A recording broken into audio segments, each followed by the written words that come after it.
para que puedas entrar con YouTube. Ahí está, ahí se está preparando el YouTube. Sí, se está preparando. ¿Qué pasó?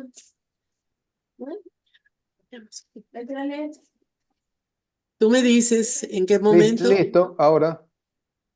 Espera, espera.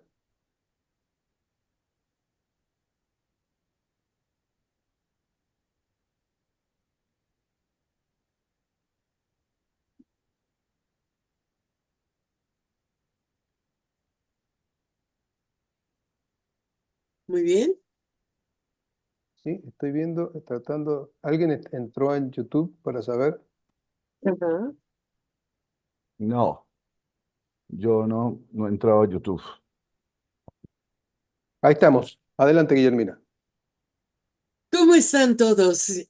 Todos los que están en el presente y los que nos verán en el futuro, queremos decirles que estamos muy contentos porque hemos llegado a nuestro ciclo número 15, 15 años de videoconferencias internacionales apoyados por nuestra gran red de prospectivistas en Proceres, Colombia, en Uncuyo, Mendoza, Argentina, y unos, pues, instigadores desde el Seminario de Estudios Prospectivos en la UNAM, México. Esta vez queremos darles, pues, una propuesta radical, revolucionaria y provocativa. Es es con toda la intención de que nuestro público de prospectivistas y futuristas, ¿verdad?, se empape, se llene de esta información que nos va a dar Lucio Mauricio Henao Vélez. Un gran tema, sí, realmente importante. ¿Cómo jugar ajedrez? El ajedrez de la geopolítica en Latinoamérica y el caso de Colombia del que nos va a hablar Lucio. Lucio Mauricio Henao Vélez ha sido director, bueno, es director en Colombia de la empresa Proceres, Prospectiva Estratégica. Ha sido asesor de diversas instituciones y, como él dice, no solo asesor, sino también consultor, también investigador, también profesor y todo lo que termine en OR. Ajá. Se encarga, es creador intelectual, desde luego, y se encarga de copromover los servicios asociados a la vigilancia tecnológica. Asesora en el tema de prospectiva a diferentes instituciones de ciencia y tecnología y empresas y organizaciones diversas. Sus aportaciones son siempre aportaciones con sustento. Son fuente de creatividad, innovación e interpretación, con lo cual se arriesga, pero con ello nos invita a arriesgarnos también a pensar. ¿Por qué? Se trata de no seguir más como espectadores, negándonos a ser protagonistas de la historia. Ser protagonistas es una idea que Lucio nos va a comentar a través de una visión original, de un ajedrez del futuro. Por favor, Lucio, ilústranos con todo tu conocimiento. Gracias. Gracias, Guillermina. No sé si se está viendo ahí en fin, bueno. Sí, estamos compartiendo ya pantalla. Bien, Sí, muchas gracias, Guillermina. Un saludo, Luis. Un saludo, Raúl.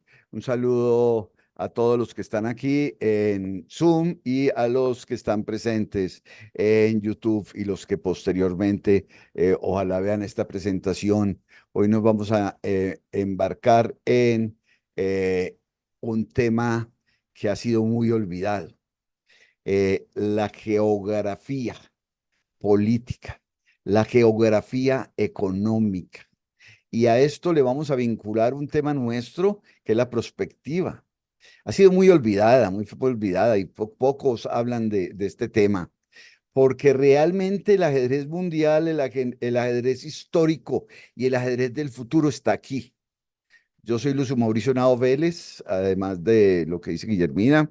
Pertenezco a la Junta de Gobierno de la Federación Mundial de Estudios de Futuro, a la Junta Promotora de la Red Latinoamericana de Futuro, de la River en el Millennium Project, de la Red Colombiana de Prospectiva, de la Comunidad de Futuros del Sur Global. Soy coordinador del Seminario de Estudios Prospectivos y actualmente estoy colaborando al coordinador de la Red Internacional de Redes de Estudios de Futuro. Vamos a iniciar entonces con lo primero, y es decir que hay que aprender a mirar antes, hay que aprender a mirar para poder anticipar antes que actuar. Esto es para todo, para la toma de decisiones, o sea, todo lo que vamos a hablar es alrededor de la toma de decisiones, y la toma de decisiones es clave en todos los aspectos de la vida. Y básicamente lo que pretendemos nosotros promover es que hay que pensar antes de actuar. Esto es impresionante cómo los políticos, muchos empresarios y muchas personas simplemente actúan a la loca.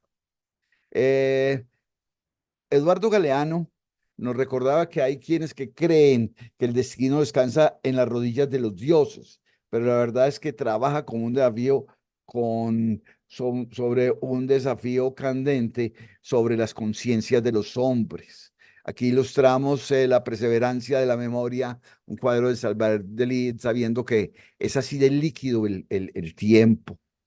Eh, Vamos a hablar de geopolítica. La geopolítica es tal vez la mejor definición que encontramos, y que tal vez que no la abordamos, es la de Pedro Juan González, que dice que es una reflexión de cómo se ejerce el poder.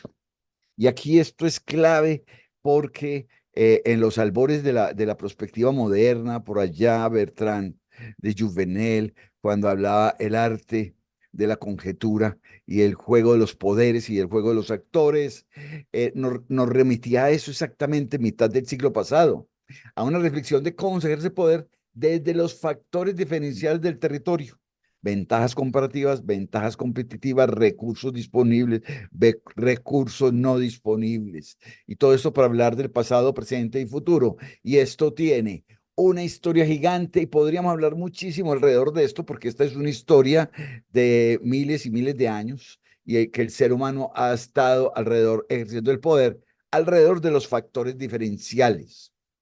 El planeta Tierra tiene 8.112 millones de personas, y aquí hago un pequeño paréntesis, voy a dar cifras, voy a dar datos, pero en ningún momento mi intención es decir exactamente hoy a las 12 del día de Colombia, en el planeta Tierra hay 8.112.343.820 personas. Para eso hay un sitio web que van mostrando quiénes nacen y quiénes mueren, cuántos nacen, cuántos mueren, pero por lo menos cifras aproximadas vamos a dar.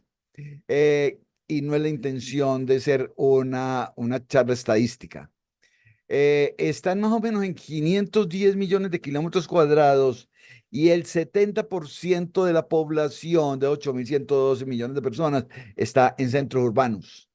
Y esos centros urbanos pueden estar alrededor entre un 10, un 15, un 20% de territorio de la Tierra. Por lo tanto, estamos cada vez más urbanizados, cada vez más concentrados, y muchísimas cosas más que trae el urbanismo. Lo segundo que quisiera hablar es alrededor de cómo vemos nosotros la Tierra, cómo vemos el mundo, cómo vemos nuestra historia, y entramos a un campo que me ha apasionado toda la vida, que es el mundo de los mapas, el mundo de la cartografía, y un mundo en el cual nosotros podemos estar vislumbrando las cosas desde un punto de vista. Y esta es una de las perspectivas en la definición de prospectiva, que tiene ese afijo de perspectiva, que es la mirada con intencionalidad de actuar. Y una de las perspectivas es la perspectiva. ¿Desde qué punto de vista vemos las cosas? Entonces aquí estamos viendo el mundo desde el Océano Pacífico. Entonces la gente de las Islas Cook se ven allí, la Micronesia, las Islas Marshall, etcétera. Pero básicamente los otros actores del mundo poco se ven allí. Cuando se ve desde el punto de vista del Océano Atlántico, pues ahí sí se ven América del Norte, América del Sur y el Centro, se ve África, se ve Europa, pero poco se ve Asia, que en el otro se veía algo desde Asia. Pero también cuando lo miramos desde el punto de vista del Océano Índico, que no es muy común para nosotros, lo vemos cuando vemos a Australia, vemos a la Indonesia, vemos parte del África, toda parte del este y sureste asiático y todo el norte de Asia. Cuando lo vemos desde el punto de vista de la visión antártica, es muy difícil que la gente esté acostumbrada a esta mirada. La Antártida es la mayor cantidad de agua dulce que hay en la Tierra y la Antártida es eh, uno de los elementos geopolíticos más importantes que ha habido en toda la historia, muy poco explotada, muy poco investigada y con grandes retos para la historia de la humanidad. Ahí se ve el sur de África, se ve el sur de América Latina, se ve Australia y no se ve más. Bueno, vemos algo de las Islas Mauricio allí. Cuando vemos desde la visión desde el océano Ártico en el norte, entonces ya vamos a ver Rusia, Estados Unidos, Europa, el norte de África, los Estados Unidos, y no aparecemos, por ejemplo, nosotros en América Latina. Cuando alguien llega y dice, no, nosotros queremos ver desde el sur global, que es la moda ahora, que veamos las cosas desde el sur global y veamos el mundo invertido, lo veríamos así como está aquí a la derecha. Ahora, ¿cómo sería la visión desde América Latina del Caribe hacia el Pacífico? Y uno ve este Pacífico gigante, casi eterno, casi como lo veían Colón o los descubridores de por allá del siglo XV, cuando veían un mar infinito y decíamos, ahí están todas las oportunidades. Pues esa visión de América Latina hacia el futuro, América Latina del Caribe hacia el futuro, cuando se mira hacia el Pacífico, trae muchísimos retos, muchísimas oportunidades y opciones de futuros. Yo me voy a entrar un poquitico ahora en Colombia. Voy a ir a lo micro.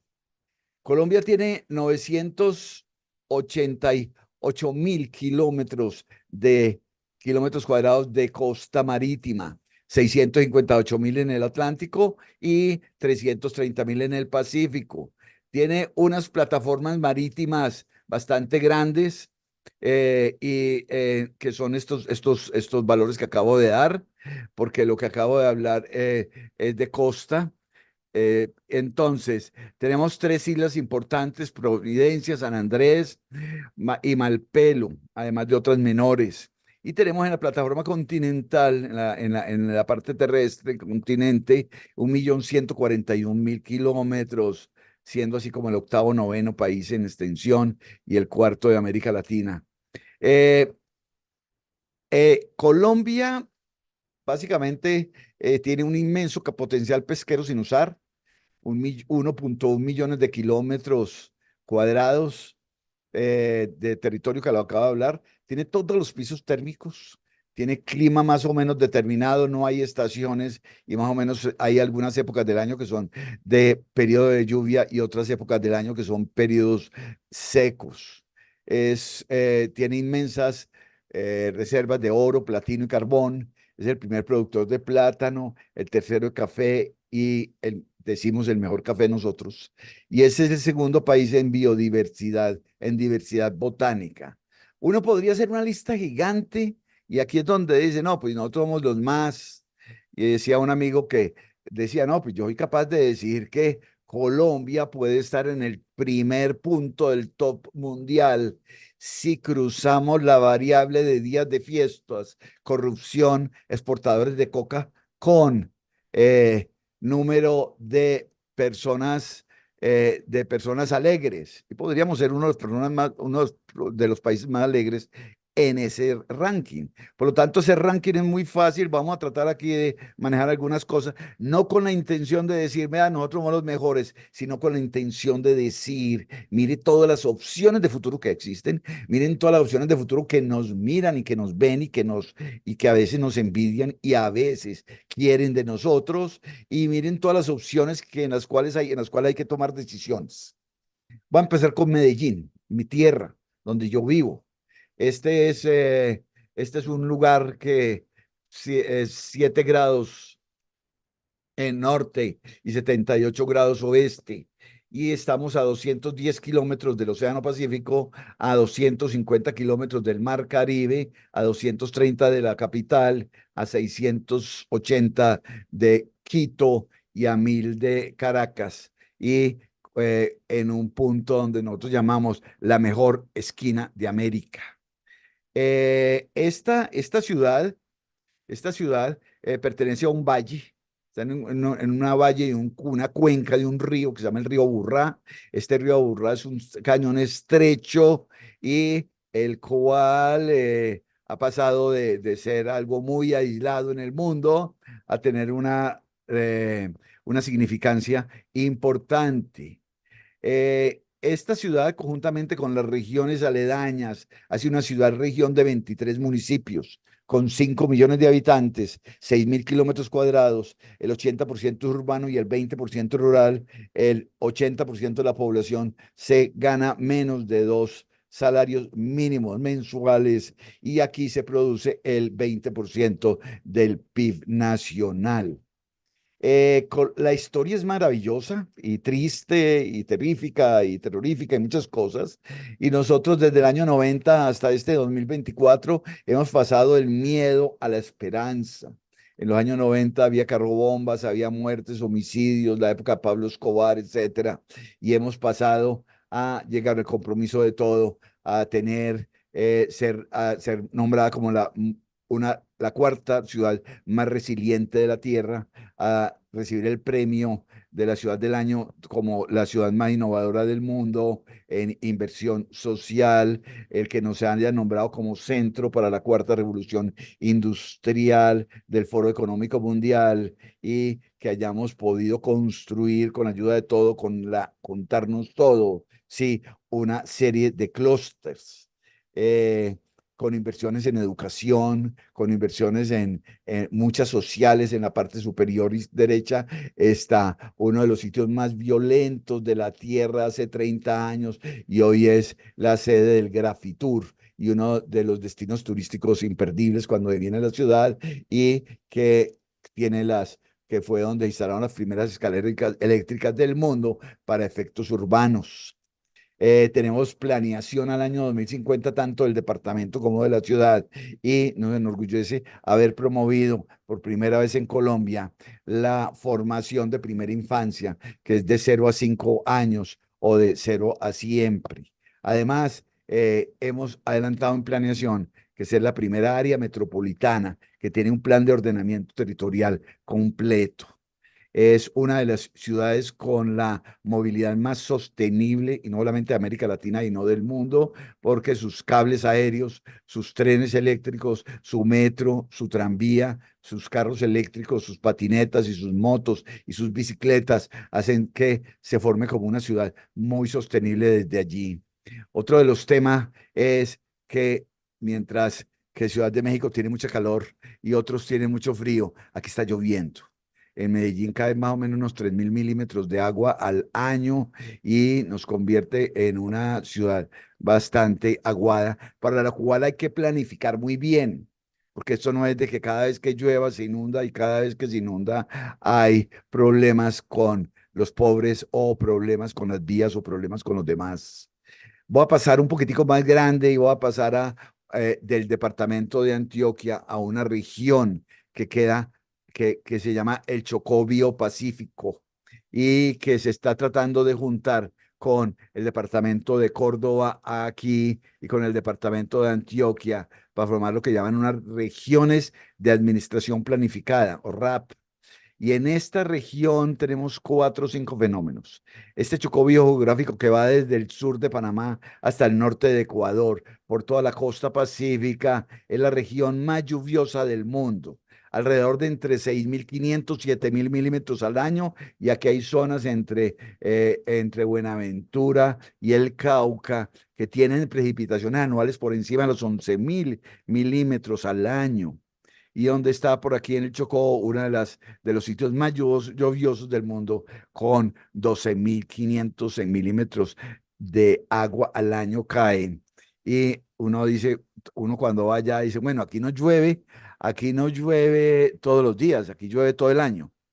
Y además es una de las regiones con mayor diversidad por kilómetro cuadrado en el mundo. Esto nos lleva a enfrentar otra cosa, que es que también existen unas posibilidades muy grandes.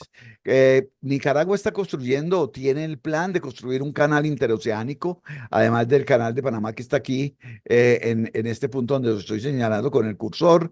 El, Mostrar opciones del puntero láser. Sí, aquí donde está el canal de Panamá, está Costa Rica con la intención perdón, Nicaragua con la intención de construir un canal con recursos de la China.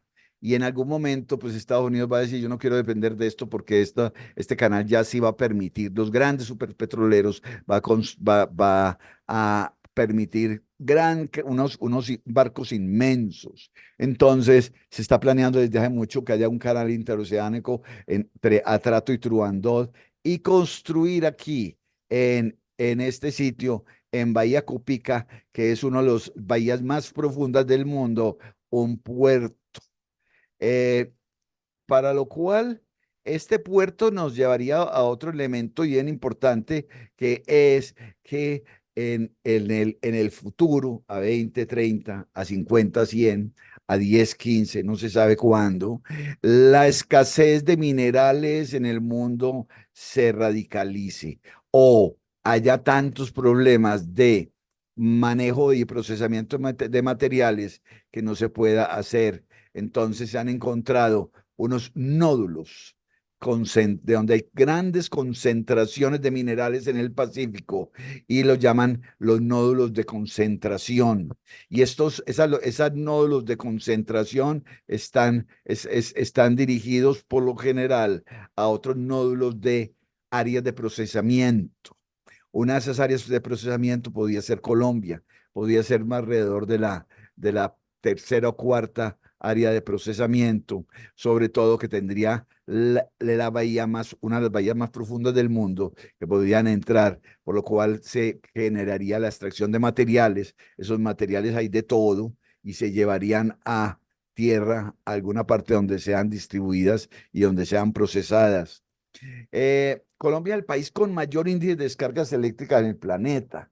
Esto que ven aquí a la izquierda son los que llaman los rayos del Catatumbo, en la frontera entre Colombia y Venezuela, y es de una capacidad gigante en la descarga atmosférica, que aún el hombre no aprovecha, pero estaban en algún momento en la ciudad, tomaron la foto de este rayo aquí en Medellín y algún ingeniero eléctrico dijo, con este rayo capturado, seríamos capaces de iluminar la ciudad, esta ciudad-región de 5 millones de habitantes durante 2 años, si fuéramos capaces de acumular esa energía cuando cae. Eh, Además, existe otro elemento geopolítico muy importante. Existe un radio ecuatorial que parte la Tierra en dos. Ese Ecuador tiene una consideración muy importante porque se coloca y se ha colocado y se puede colocar un satélite sincrónico geoestacionario. Es decir, que a medida que la Tierra va pasando de un lado al otro, perdón, de que va tirando de un lado al otro, este satélite va dando comunicaciones y va haciendo recorridos de visibilidad de aproximadamente unas 10.000 kilómetros, eh, de unos 12.000 kilómetros. ¿Cuánto son? 22.300 millas. Es algo así como 20, bueno, no recuerdo. De todas maneras, 22.300 millas, y solamente pasa este satélite y esta línea de Ecuador por Colombia, Somalia, Uganda, Ecuador, el Congo, Zaire, Brasil, Indonesia, Gabón y Kenia. Es importante esto para decir que el, el, esto tiene derecho cada uno de estos países a 4 estacionamientos. Colombia no ha podido mandar el primero y los tiene alquilados. Pues obviamente se sabe a quiénes, son los países más poderosos, y ahí es donde empezamos a entrar de que es que la geopolítica, que es esas relaciones de poder desde los elementos geográficos que posee alguna parte de la Tierra, es clave, es clave. Sí. Perdón un segundo. Princesa. Entonces, este es uno de los temas bien importantes porque es parte de la conquista del espacio en el cual la órbita geoestacionaria es apenas de unos pocos países. Eh, Vamos a ver si podemos pasar. El otro elemento geopolítico bien interesante es que esta cuenca del Caribe en América Latina, donde está Centroamérica, donde está parte de México, pues Norteamérica como México y parte de los Estados Unidos, el sur de los Estados Unidos, además de las islas del Caribe, tiene uno de los potenciales más grandes de la Tierra en petróleo y tiene la posibilidad de manejar una gran cantidad de comercio internacional, pero tiene una dificultad de los españoles que entraron aquí, y es que solamente pueden entrar por el canal de Barlovento entre República Dominicana y Puerto Rico. Ese canal de Barlovento para los grandes barcos, solamente cuando van al canal de Panamá, vendrán por el canal de la Mona, que es parte de Colombia, que está entre San Andrés y Providencia, y hacia Estados Unidos y México irán por el canal de Yucatán. Entonces, uno de los 3 canales más grandes y más importantes en la navegación de grandes barcos, grandes petroleros y de tener mayores profundidades está en Colombia entre San Andrés y Providencia. Ahora, San Andrés y Providencia es una reserva mundial de la biosfera mundial, lo llaman el Mar de los 7 Colores, es puro trópico, es hermoso y es un centro turístico, pero resulta que hay petróleo y hay minerales y hay unos, se llaman raizales en Colombia, que son que toda la vida han estado ahí, o por lo menos los últimos 600 años, y ellos, y siempre habrá la duda hacia el futuro, entonces, ¿qué hacemos? ¿Abandonamos el turismo y nos ponemos a perforar petróleo? Por muy bueno que sea el negocio, de todas maneras dañará el mar de los 7 colores, ¿qué pasará? Etcétera. Habrá reservas, habrá regalías o habrá otras cosas, ¿sí? Pero no sigamos hablando de ese otro elemento de ventaja comparativa. El otro elemento de ventaja comparativa es que la Antártida no es de nadie, es de un conjunto de países los cuales se les dijo que por la teoría de la defrontación, que si era capaz de eh, proyectar una línea sobre el, el Antártido, entonces podía tener posibilidades de ser socio de esa Antártida, y Colombia desde la isla de Malpelo puede proyectar una línea y somos socios de la Antártida, cosa que no es cualquier cosa. Por otro lado, tenemos un fenómeno muy interesante por no tener estaciones, pero por tener una orografía muy, muy poderosa, que son los páramos que se llaman las fábricas de agua. Y tenemos la mayor extensión de páramos del mundo. Son montañas que por lo general no están nevadas, pero que están por encima de los 4.000, 3.800 metros, y que tienen una serie de especies, tanto de fauna como de flora, eh, que son únicas. Estamos viendo aquí en la foto el frailejón, que no son flores, no son árboles, es una especie única y pueden durar 80, 100 años o más. Colombia tiene una riqueza hídrica impresionante, son 4.500 microcuencas, 1.200 ríos, 1.600 lagos, 1.900 ciénagas, 31.000 humedales. Estos son números muy redondos. Muchos de estos poco a poco los secan, sobre todo los humedales, para sembrar, para pastoreo, para muchas otras cosas. Entonces, toda esta riqueza hídrica es una ventaja comparativa natural y que es propia y que la tenemos nosotros y que por eso es tan importante en ese juego de poder. Por otro lado, quisiera hablar de la Sierra Nevada de Santa Marta, que tiene todos los pisos térmicos. Aquí en la punta son 5.300 metros, es la cumbre nevada más alta a nivel de trópico. Y, por ejemplo, aquí que estamos en un sitio, un veraneadero que se llama Palomino, en Palomino se ve desde la playa un poquitico de selva, un poquitico aquí de estribaciones, montañas, cordillera y picos nevados se ven al fondo. Aquí tenemos otra cosa que se llama la Ciudad Perdida, que es una ciudad antiquísima de los indígenas arhuacos en la Sierra Nevada.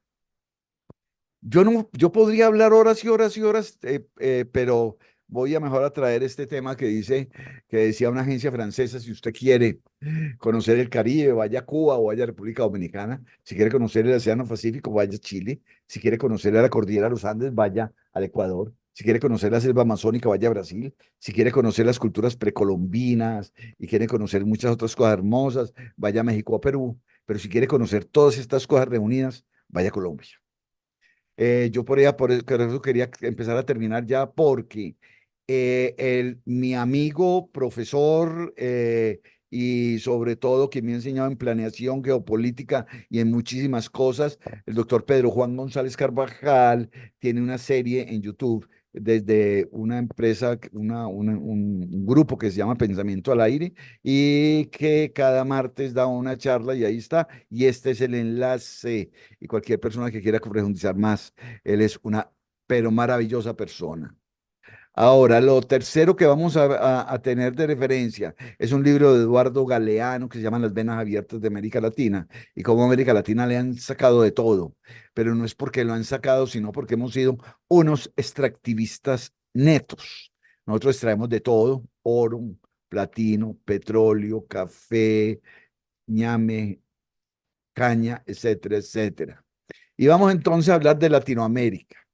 Latinoamérica y el Caribe tiene una extensión de 20.5 millones de kilómetros, donde las grandes extensiones son México, Brasil y Argentina, que entre ellos tienen, creo que más de la mitad de la población de América Latina y el Caribe. El Caribe es la menor población. Está conformado por 40 países y tiene una fuerza de 662 millones de personas. Bueno, a la gente le gusta decir mejor, tiene un mercado de 662 millones de personas, pero representa solamente el 8% del PIB global, calculado desde algunos puntos. Otros dicen que el 4%, pero en fin, de todas maneras es muy bajo en consideración de su tamaño y sus recursos que tiene. Tiene más de 1.000 millones de hectáreas de bosques. Tiene el 70% de las reservas del litio, el 50% del cobre y el 30% del petróleo, para decir solamente de tres minerales muy importantes, en los cuales y aquí hay que detener un poco, porque ser el mayor productor del litio es Australia. Pero nosotros tenemos unas reservas gigantes, pero lo más importante es que ese litio, como litio solo, pues es relativamente barato. Pero ese litio convertido en baterías, o ese litio convertido en carros eléctricos, como lo está haciendo la China en este momento, tiene un valor agregado gigante, gigante. Y así lo mismo el cobre con superconductores, y lo mismo el petróleo con muchísimos productos derivados de los hidrocarburos. Su riqueza hídrica y los suelos fértiles son enormes. Aquí hablamos del español. El 90% del del segundo idioma más hablado del mundo. El segundo idioma que hay en América Latina es el portugués, que son alrededor de unos casi 200 millones, 490, algo así, 460, hablamos español y tiene una gran capacidad de hacer muchísimas cosas. Pero hablemos de una cosa muy importante. El 60% de la vida terrestre, viva, la vida terrestre del planeta y tiene una diversidad de fauna, de flora y marina y agua dulce gigante. Tienen una capacidad de decir, nosotros tenemos la despensa del mundo, si queremos decirlo. Así como en algún momento levantó la mano Argentina y dijo, nosotros somos la despensa del mundo, así podemos levantar nosotros hacia el futuro y hacia el juego geopolítico en algún momento. Nosotros somos la despensa del mundo. Y no solamente la despensa del mundo en flora, fauna, agua dulce, sino también en recursos minerales y en otros recursos.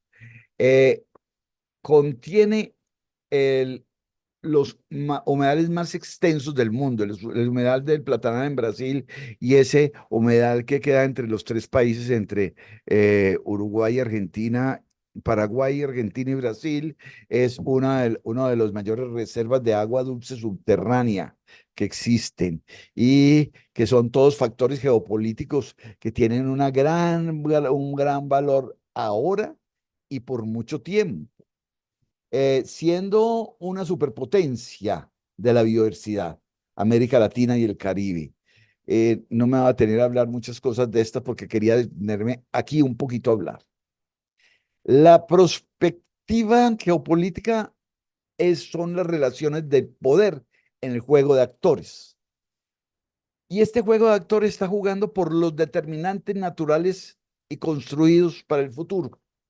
De todas maneras, entonces nosotros nos urge hablar de perspectiva geopolítica en el ALCA, en América Latina y el Caribe. ¿Por qué? Porque yo veo en muchas partes que nosotros nos tenemos que volver los primeros productores de litio o los primeros productores de carbón. Nosotros tenemos que irnos a tener grandes desarrollos tecnológicos para competir con los chinos o competir con los alemanes o con muchas otras con muchas otros países, pero es muy difícil, nosotros no tenemos la capacidad. Segundo, nosotros no tenemos lo más importante. Y aquí viene esta charla. Por mí, yo solamente hablaría de este punto que voy a hablar en este momento, y es que nosotros necesitamos juntarnos, federarnos, confederarnos y ser una unidad total. Nosotros tenemos que ser un solo bloque económico, político, social, con diferentes lenguas, multiétnico, multicultural, biodiverso, etcétera, con muchísima diversidad, con muchísimas cosas, pero tenemos que estar unidos. Si nosotros no estamos unidos, pues básicamente va a pasar la misma frase de Maquiavelo de toda la vida, que eh, divide y vencerás. Y entonces la famosa frase de la unión hace la fuerza no tendrá ninguna validez. Y aquí está todo. Yo creo que si vamos a hablar de prospectiva, y vamos a hablar de prospectiva, no, es que la prospectiva sirve para cosas muy importantes. Sí, los temas son claves, pero se nos está olvidando la geografía y la historia. Es que toda la vida los poderes han estado detrás de los recursos naturales, detrás de los determinantes construidos por los territorios, por las sociedades y por los determinantes que puedan obtenerse en la geografía o en el territorio. Esto es clave y por eso mi énfasis va hacia poder hablar ¿por la qué? Por la unión. Hablar de unión en América Latina pareciera que fuera un pecado, pues eso es mejor dicho. Sí, yo aplaudo mucho, y aquí voy a hacer un pequeño paréntesis, yo aplaudo mucho el esfuerzo y la intencionalidad de esa iniciativa que en el seminario de estudios perspectiva anterior se ha tenido y que están liderando en este momento Guillermina y Eduardo y otros para que haya una red internacional de redes de prospectiva y haya una especie de confederación y que haya una unión, porque solamente con unión podremos ser vistos en el ajedrez global. No querido hablar del ajedrez, ya se me salió, lo quería hablar nomás que al final. En el ajedrez, en el concierto global. El concierto global tiene unos intérpretes y unos jugadores muy importantes, pero cuando uno se asoma, no se ve para nada. Alguna vez nos decían a nosotros, se lo dijeron a Guillermina, creo, que América Latina en perspectiva era una pequeña mancha gris. Y muchas veces nos hablan de que América Latina, desde el punto de vista económico, es una cosita, más allá, mucho menos de un error estadístico que es el 10%. Y entonces, cuando hablamos de todo eso, decimos, bueno, y entonces, ¿qué es lo que tenemos que perseguir para construir hacia el futuro? ¿Qué es lo que nosotros tenemos que empujar para que el futuro esté dirigido hacia elementos clave de las generaciones, por ejemplo, de los nietos, eh, de los, de los tataranietos de los tataranietos? ¿Qué les vamos a dejar? Escuchaba a un joven mexicano en estos días hablando de, yo quisiera estar aquí, tengo 14 años, yo quisiera estar aquí cuando tenga 50, hablando hasta un foro que en México se llama el foro de los 300, los más poderosos, y quisiera aquí hablar y decir, mire, la generación de nuestros papás y nuestros abuelos hicieron la tarea, nos dejaron un país, etcétera, etcétera, y hablando acerca de las aspiraciones que tiene todo el mundo para una región. Y esa región como Latinoamérica la podemos hacer, pero necesitamos una cosa: juntarnos, confederarnos, federarnos, agruparnos, hacer combos. Los nombres son muchísimos para poder entrar al ajedrez del futuro. El ajedrez del futuro es muy complicado. Es tan complicado que cuando tratábamos de conseguir un ajedrez que nos pudiera representar este juego tan antiguo que a veces nos tentó mucho, en vez de poner ajedrez, poner el Go, que es el juego que tienen en el Oriente los japoneses y los coreanos, y nos encontramos con el juego de múltiples jugadores, un juego de ajedrez redondo. En el viaje a las estrellas hay un juego de ajedrez que es por pisos y es el más sofisticado que había visto, pero este me parece mucho más sofisticado porque aunque está polarizado y no vemos sino blancas y negras, podíamos ver de todas las fichas de todos los colores, haciendo jugadas, muchas reinas, muchos reyes, ¿sí? Pero que de todas maneras se van apropiando de territorios, de esas ventajas naturales, de esos determinantes naturales, de las ventajas comparativas de todo lo construido por las sociedades para poder hacer sus cosas. Y a través de toda la historia, el Imperio Romano, el Otomano, el Turco Otomano, el Astrohúngaro, todos los imperios, inclusive el Inca, el Azteca, el Maya y muchos otros imperios que ha habido, en el cual es básicamente todas sus relaciones de poder ha estado alrededor de determinantes naturales. Estos determinantes naturales y su reflexión de cómo los seres humanos los abordamos, los poseemos y nos relacionamos alrededor de ellos es lo que se llama geopolítica. Yo quería hoy no hacer una conferencia más larga, yo voy a empezar a pasar ya y voy a recordar una frase maravillosa, pero a la luz de uno de los mamíferos únicos de América Latina, que es el bufeo, que es el delfín rosado del Amazonas. Ernesto Guevara decía que grande sería América si estuviera unida. Simón Bolívar tenía otras frases parecidas. O sea que ha habido muchos visionarios, muchas personas que han tenido esa intencionalidad de unirnos. ¿Por qué no nos unimos? Y aquí es donde a mí no me permiten hacer chistes. Una vez estaba en la cepadilla que me permitían hacer chistes y me dijeron que no, y los hice y no fue bien recibido. Espero que aquí sea bien recibido porque es un chiste muy sano y es que le preguntaron a Dios, ¿usted por qué América Latina la ha llenado de recursos naturales? ¿Usted por qué le ha dado minerales, le ha dado biodiversidad, ríos?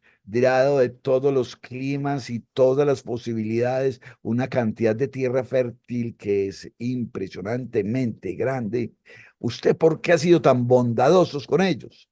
Y dice Dios en su sabiduría, si me permiten la metáfora, no, no me preocupe, usted no sabe la clase de dirigentes que les envié. Y tal vez aquí es donde debemos de tener toda nuestra fuerza para que haya una geopolítica realmente.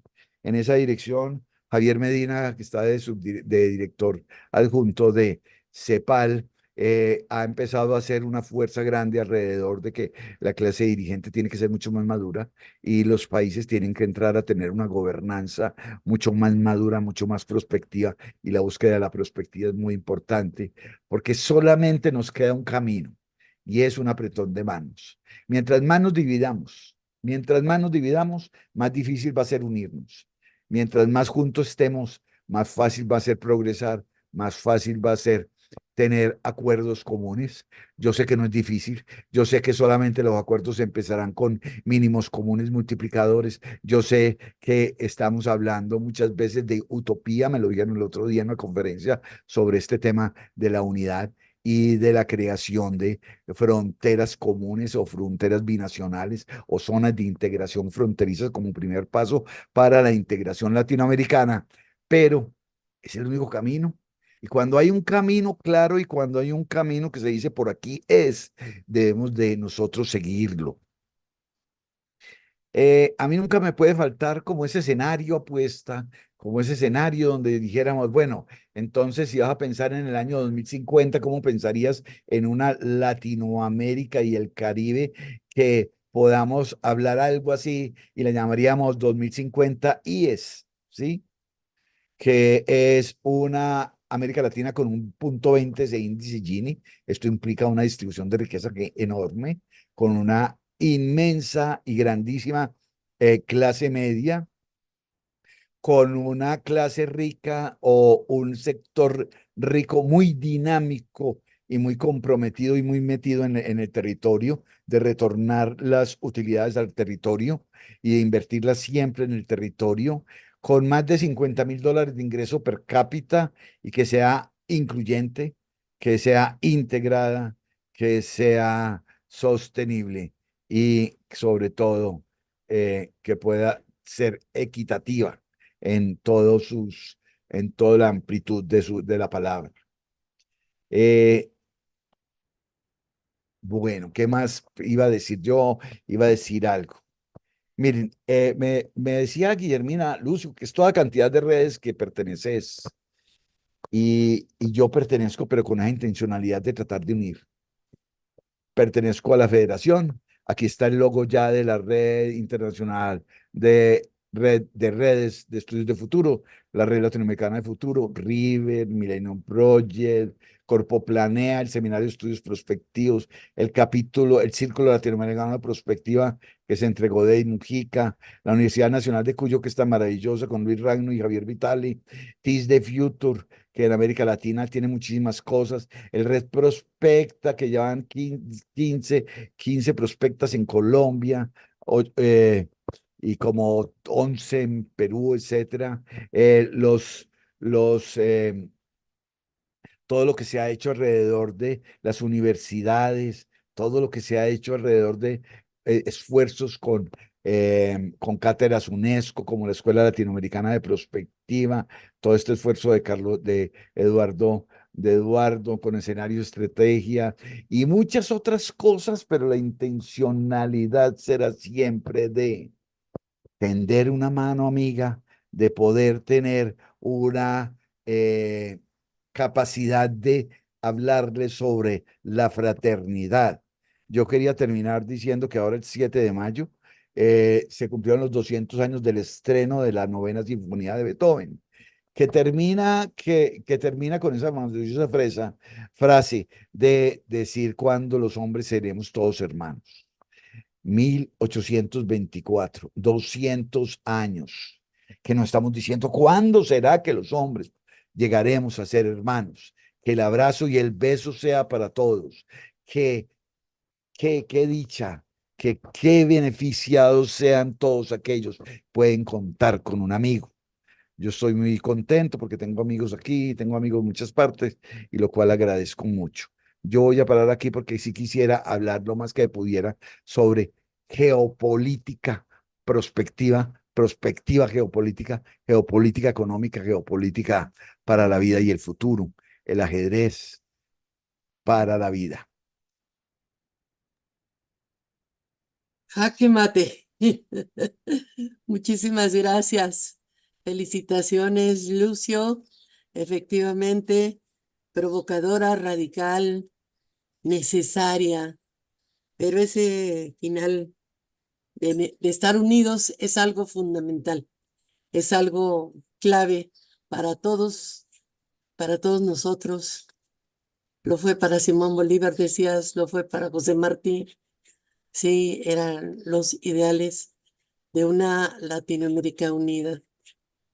¿Lo podremos conseguir? Al menos creo que haremos el intento. Te veo en ese camino y estamos precisamente tratando de salir adelante con este tipo de situaciones. Eduardo Balbi, que también por aquí anda conectado, está también en ese proceso. A ver hasta dónde llegamos. Claro que sí. Muchísimas gracias, Lucio. Ha sido muy inspiradora esta conferencia y bueno, pues nos está indicando que no hemos estado observando cuidadosamente nuestro propio lugar donde estamos parados, ¿verdad? Que es lo que nos da elementos para entender la geopolítica y desde luego que ojalá que nuestros dirigentes cada vez más entiendan que se pueden hacer muchas cosas en ese sentido. Luis, no sé si quieres comentar algo, si En primer tenemos... lugar, agradecer las palabras de Lucio y decirle que a través del chat de YouTube ha recibido saludos prácticamente de toda Latinoamérica. Tenemos gente de todos los países y algunas observaciones que dice, por ejemplo, Rodelio Crespo de Perú nos dice, estamos entrampados en Latinoamérica, las personas de bien no se involucran en los procesos políticos, dejando la cancha libre para que los politiqueros de siempre hagan de las suyas. Una dirigencia política mediocre, incompetente, ineficiente y corrupta. No vamos a salir de abajo hasta que extirpemos ese tumor político. Eder Victoria nos dice una sinfonía de paz, que sin importar tiempo puede sonar con la misma sinfonía. Y el resto son saludos de todas partes de Latinoamérica. No sé si quieres agregar algo, Lucio.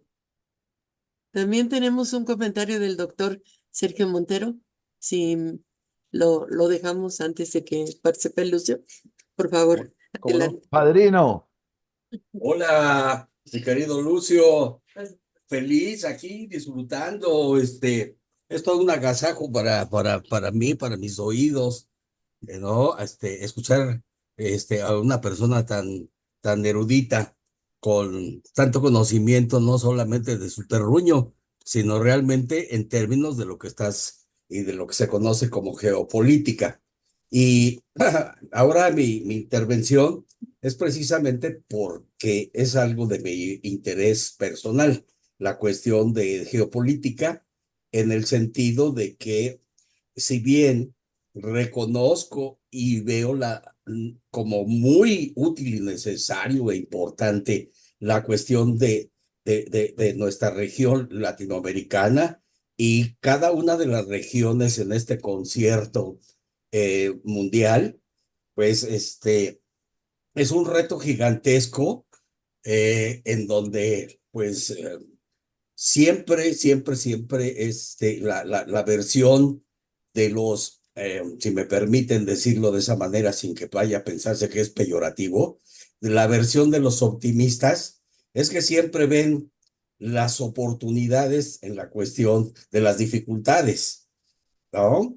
Entonces, ahora precisamente que estamos viviendo una etapa muy interesante de un mundo compulso y lleno de contradicciones, de desigualdades, de conflictos, de guerras, etcétera, todo ese tipo de cuestiones, pues simplemente sí me gustaría, por ejemplo, hacer algunos apuntes que en mi caso pienso que podrían resultarle útiles a ciertas personas que no estén a lo mejor muy versadas con la cuestión de conceptos, términos conceptuales y prácticos, acerca de lo que es la geopolítica y lo que es el ajedrez, y por qué vemos también la cuestión de un concepto que me parece que tú eres el que lo acuñas, de ajedrez prospectivo, ¿no? Porque, por ejemplo, me llama la atención en donde dices, bueno, es muy importante la prospectiva, pero hemos dejado a un lado, digamos, un poco la geopolítica. Tal vez, seguramente tú tienes razón en ello, pero lo que yo pienso es que precisamente la prospectiva nos permite, pues, una visión holística, por lo tanto, geopolítica. ¿No? Eso, por ejemplo, en mi propia experiencia, me permitió, ¿no? Por la misma, digamos, ayuda de la prospectiva, me permitió pensar en un trabajo doctoral, en pensar de manera holística y ver precisamente una mirada hacia el mundo. Porque como ustedes saben, mi principal preocupación es el futuro de la humanidad, que pues muchos autores y muchas personas han versado sobre ello. Y me parece que no es descabellado pensarlo, y si pensamos en el futuro de la humanidad, pues eso no puede escaparse hacia que sea una situación geopolítica, porque pues en realidad la única casa que tenemos, como se ha dicho en múltiples ocasiones, pues es nuestro hogar, pues es la Tierra, es la nave en la que viajamos y a la que todos debemos de procurar. A mí, en ese sentido, me interesaron dos conceptos fundamentales. Uno de los conceptos es el de riesgos globales, dado a conocer básicamente por Ulrich Beck, un sociólogo alemán, y es claro, no, para no adentrarme demasiado en ello, que uno de los riesgos globales pues, es precisamente el calentamiento global, ¿no? El cuidado del medio ambiente, el problema particularmente del agua. Pero esos riesgos globales son comunes, no son nada más particulares de un país, ni nada más de una región, aunque como en todo tenemos que considerar que el grado, ¿no? de densidad, ¿no? Se da en distintas velocidades y con distinta cobertura, ¿no? Entonces, por ahí he repetido una situación en la que se dice que en la economía todos tenemos el mismo problema de ceros, nada más que unos los tienen, por ejemplo, en dinero de unos 10 pesos, otros de 100, otros de 1 millón, otros de 1 billón, pero todos, ¿no? Con distinta magnitud tenemos y compartimos esos problemas, desde luego, ¿no? Entonces, esta es una situación, la de los riesgos globales, pero para no quedarme en una situación de diagnóstico meramente y pasar un poquito también a la versión positiva, pues tenemos el concepto de lo que se llaman los bienes públicos globales, en que precisamente uno de ellos es, por ejemplo, el agua, ¿no? Y de los bienes públicos globales artificiales, por ejemplo, la cuestión del Internet. Y en ese sentido, por ejemplo, si yo relaciono en la cuestión de la prospectiva con el ajedrez, pues en la prospectiva, por ejemplo, nosotros tenemos que identificar a los actores y el juego que desempeñan.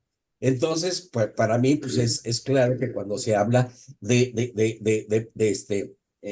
ajedrez prospectivo, estamos hablando de un juego estratégico de toma de decisiones, como tú lo señalaste, de manera muy atinada y de manera muy puntual, ¿no? Que permite pues tener luz acerca de precisamente de qué decisiones son las que toman quiénes, porque efectivamente, ¿no? También lo comentas con mucha claridad, el hecho de que hay muchos reyes, ¿no? Pues cada familia tiene su propio reinado, ¿no?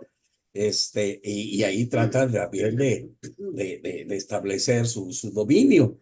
Pero ya en términos más amplios, a mí me gustaría, por ejemplo, ¿no? Y tú lo pusiste con un ejemplo muy claro en el mundo, como el tablero donde se va a jugar precisamente de manera estratégica los beneficios, ¿no? Y ahí, pues para mí sí interviene la cuestión de la política. Y nadie para mí está exento de la política. No estoy hablando de la politiquería, estoy hablando de la política entendida como el reparto desde la perspectiva de la economía política, en donde pues cada quien lucha por lo que necesita, por lo que le es vital para su propia sobrevivencia, ¿no? Y no me estoy refiriendo, por ejemplo, ni a la pura cuestión de una democracia electorera, sino inclusive en términos de democracia como un sistema de vida mucho más amplio que solamente remitirse, por ejemplo, a estas contiendas electorales que pues son ya juegos muy, ejercicios que casi prácticamente ya muy hechos, muy dominados, que tienen su complejidad, desde luego, para llevarse a cabo. Pero aquí nos invita, por ejemplo, rápidamente, para no llevarme ya demasiado tiempo, a ver entonces quiénes son esos actores y cuál es el juego que están jugando. Y obviamente, pues es un juego de poder que lo llevan a cabo de manera estratégica con las... Y cuando vemos, dice, bueno, y ese tablero, pues, ¿cómo lo podemos entender? Como yo lo entiendo como un sistema global. Y ese sistema global se llama capitalismo. Y ese capitalismo, con los distintos nombres que se le quiera llamar, por ejemplo, globalización o turbocapitalismo, capitalismo golondrino o narcocapitalismo, como le quieran ya llamar, pero en esencia sigue siendo lo mismo. Y para mí, pues el capitalismo ha traído desde luego muchos beneficios, pero una situación que a mí me sirve como para tomar como un punto de referencial muy importante es la concentración de la riqueza. ¿Sí? Y entonces, pues cuando distinguimos a los actores, decimos, bueno, ¿quiénes son los actores grandototes? ¿Quiénes son los medianos y quiénes son los pequeñitos? ¿Quiénes son los peones? Y para eso, pues entender un poquito de manera tradicional, de manera ortodoxa, quién es el rey, qué función desempeña, quién es la reina, quiénes son los alfiles, quiénes son los caballos, qué son las torres, ¿no? Ya dije de los peones, y cada rol, cada función que desempeña uno de acuerdo, ¿no? Con sus atribuciones y sus recursos, Pues evidentemente, entonces, una empresa grandotota, ¿no? Las grandes corporaciones como ahora Google, como Amazon, etcétera, todo eso en términos digitales, pues nosotros vamos viendo que solamente lo que facilita más, pues es la concentración de la riqueza, ¿no? Y de la apropiación de los recursos. Como tú decías muy bien, la cuestión del litio y todo eso. Ah, pero para las baterías, y ya, pero para esto, quienes tienen la capacidad, ¿no? Y están en la punta de lanza de la transformación de las materias primas, ya en la situación ya de artefactos, ya de tecnología, ya de tecnología ya, digamos, industrial a gran escala, y porque, como dicen, ¿no? De manera simple, si quieren, hasta reduccionista, dinero llama dinero, esa concentración de poder, donde cada vez los ricos se hacen más ricos y los pobres más pobres. Entonces, digamos, esas desigualdades, esos buenos deseos de los bienes públicos globales, pues tenemos que llevarlos a cabo y desarrollar precisamente, no, decir, bueno, y a ver, ¿por qué no creamos nuevos jugadores que entren precisamente también al debate, que entren al juego global, ¿no? Porque, por ejemplo, digamos, ¿qué papel está jugando la ONU? ¿No? ¿Qué papel está jugando en el conflicto de Ucrania-Rusia, de Israel con Hamas, con Palestina, etcétera, etcétera? Donde, por ejemplo, bueno, pues eh, la capacidad que desempeña la ONU con la capacidad que está desempeñando Israel, apoyado por Estados Unidos, y el apoyo también de otros países para que puedan tener armamentos también, y la bronca se siga escalando, escalando, escalando, y los esfuerzos de paz y de simplemente de corredores humanitarios, pues son fabulosos. Pero la realidad es que la realpolitik en este juego es desencarnado. Es desencarnado y que nos hace precisamente pensar en que debemos de ser todavía mucho más estratégico, crear nuevos instrumentos, nuevos dispositivos, nuevos mecanismos innovadores, pues que permitan precisamente, cuando menos, atemperar los desequilibrios. Me gusta mucho por ahí un texto que se llama Otro capitalismo es posible, que no plantea situaciones meramente radicales y todo eso, sino precisamente donde el desempeño, las atribuciones de los distintos actores, pues puedan jugar un papel que no sea autodestructivo, porque el cambio climático pues nos afecta a todos. En fin, yo solamente quiero ya despedirme y agradecer su atención y su tiempo de poder establecer, digamos, esas analogías entre el tablero mundial, el tipo de actores que se están desempeñando. Por ejemplo, yo no sé si ahora si sea correcto nada más llamarle crimen organizado, porque el narco no es una categoría rigurosa y que permita la comprensión de todo, pero sí nos permite ver un actor que está permeando todos los espacios. No está permeando solamente los gobiernos, y no solamente los gobiernos locales, estatales, sino los gobiernos globales en sus distintas esferas, en los distintos niveles. De tal manera de que esto es como, digamos, el dinero, que el dinero que se lava se mezcla con el dinero de negocios limpios y que está metido y mezclado hasta con el dinero de las pensiones, donde todo es un asunto muy, muy, muy, muy complejo y de redes, porque esta geopolítica pues es en redes, donde estamos viendo, por ejemplo, que las mismas comunidades que no permiten, por ejemplo, el ingreso, digamos, de las policías y todo esto, y los reciben a balazos y etcétera, todo eso, es porque las mismas comunidades pues ya son parte, digamos, de ese sistema de vida.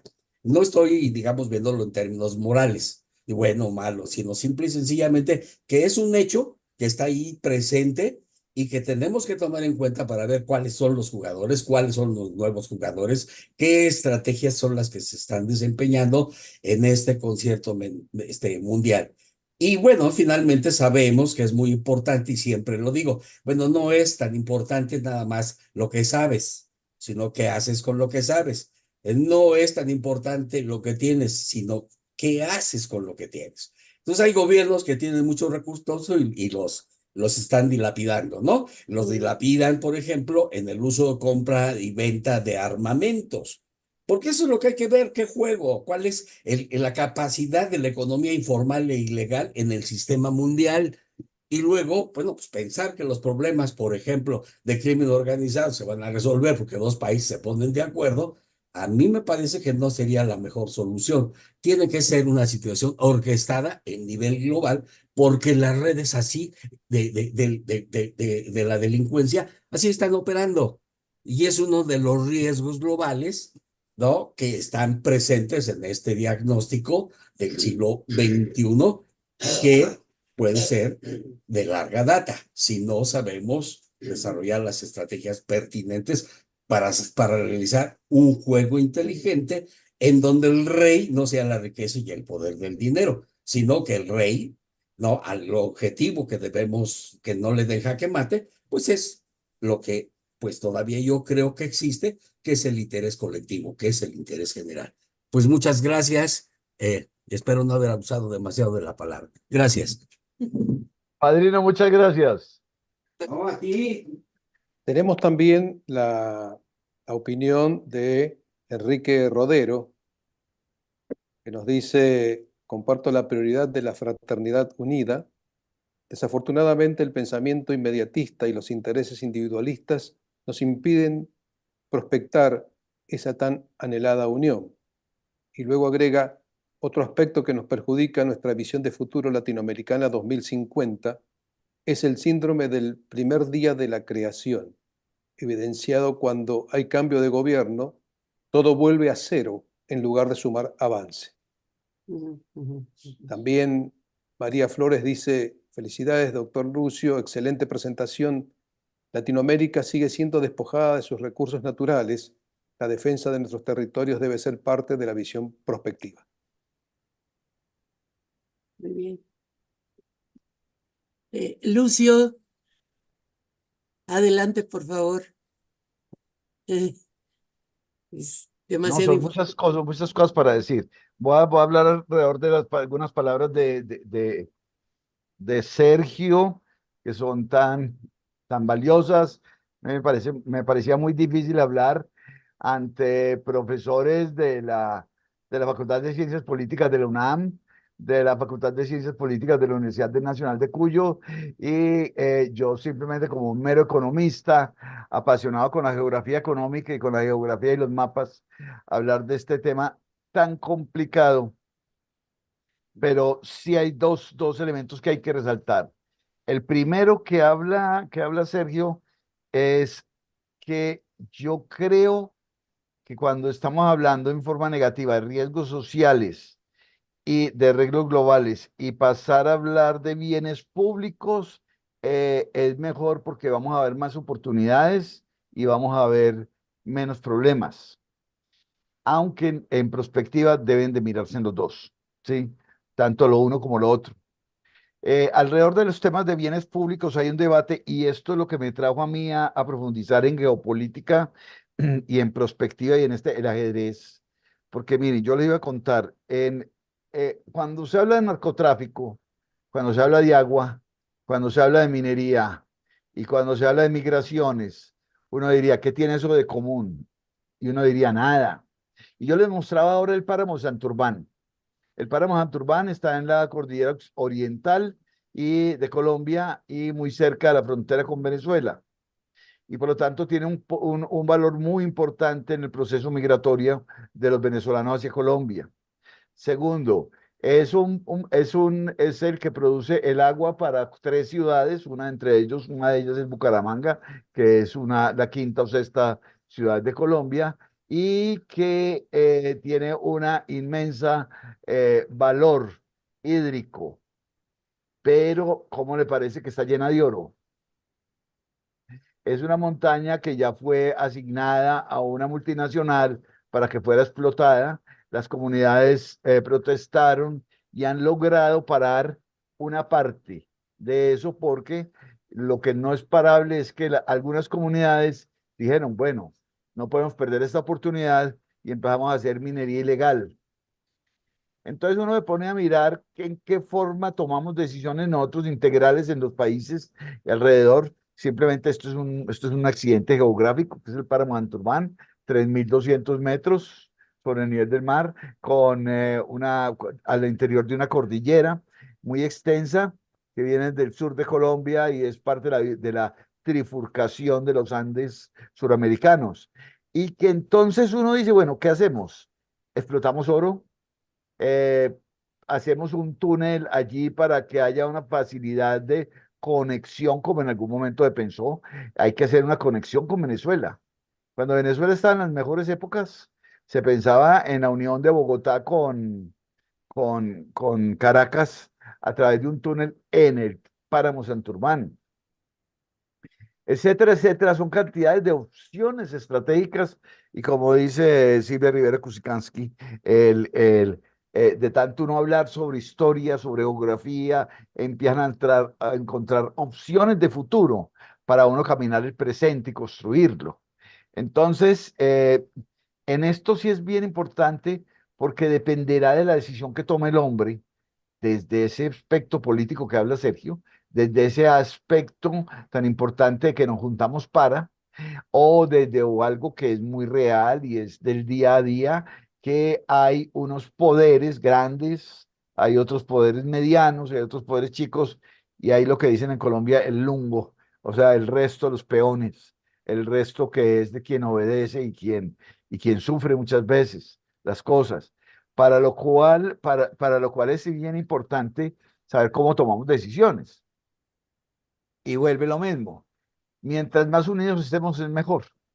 Mientras más en un estudio de prospectiva que hicimos sobre servicios públicos domiciliarios, hablábamos de que en algún momento todos los usuarios de servicios públicos domiciliarios tenían que estar unidos, no solamente para pedir que se bajaran las tarifas, sino para hacer un uso mucho más racional y mucho más consciente, tener una red más inteligente de distribución de servicios públicos y poder ampliar la cobertura de servicios públicos, inclusive la calidad y el acceso a los servicios públicos desde la Unión, desde la misma Unión, porque este tema no es que yo ya no digo que las cosas son transversales, sino que son nodales y pertenecen al propio sistema y se interconectan directamente.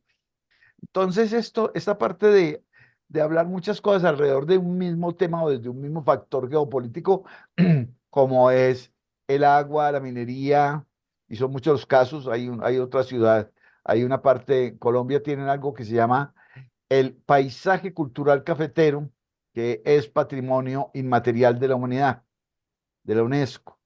Y este paisaje cultural tiene un sitio hermoso en una ciudad que se llama Jericó. Y allí dieron la posibilidad de explotar oro a una mina canadiense.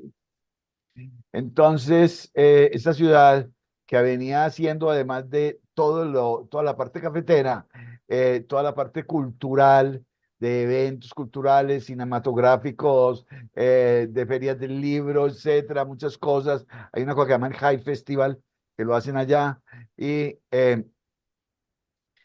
entonces, ¿cómo tomamos decisiones? La toman los gobiernos, que es quienes dan los permisos a los mineros, a las explotaciones, la toman las comunidades, que es a quienes se la afectan, la toman los empresarios o las personas que podrían verse afectadas de forma indirecta.